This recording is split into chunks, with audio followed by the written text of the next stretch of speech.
Hello again, Simon Rainier out of Blinks Armitsari in Kamloops, British Columbia. This will be the second part in our Backyard Sword Principles series. You'll have to bear with me a little bit. I have an assistant today. Hi. Introduce yourself. Hi. Introduce yourself to the camera.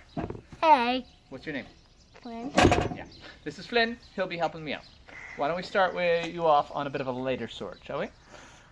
You hold this one, I'll hold this one, and you're going to do as I do. Alright? We're going to talk about order of operations.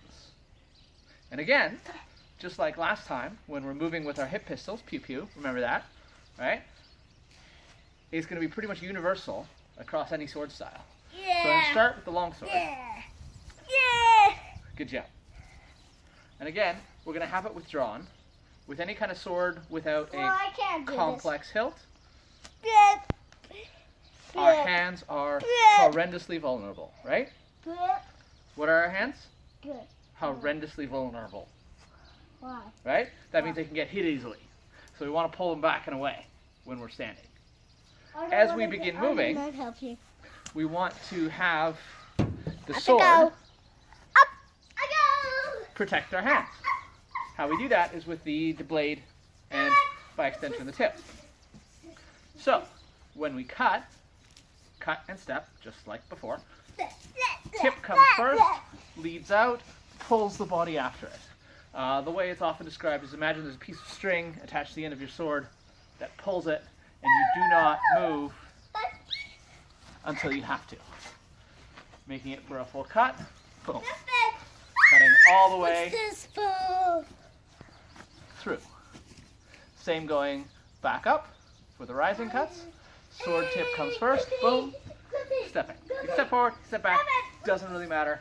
I'm just showing it because I'm in a narrow frame. Let's play ball. He doesn't want to play ball right now. And so that's why. Cut. Cut. Alright. Same kind of deal when you're using a single-handed sword.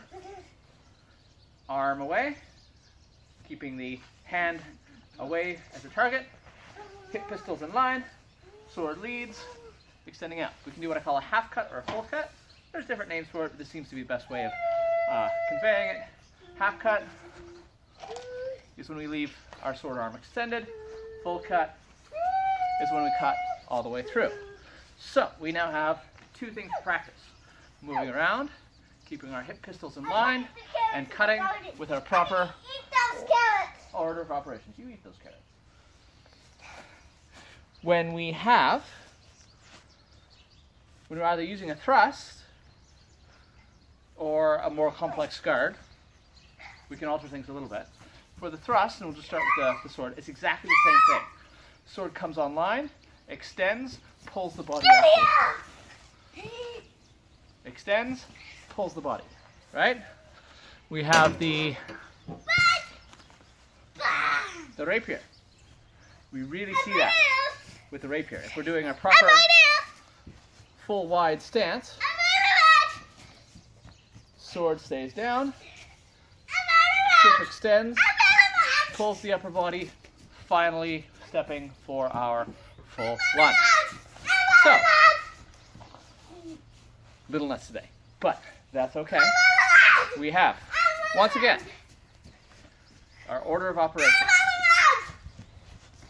Sword moves, pulls body, finally step. Yeah? Cool? Enjoy.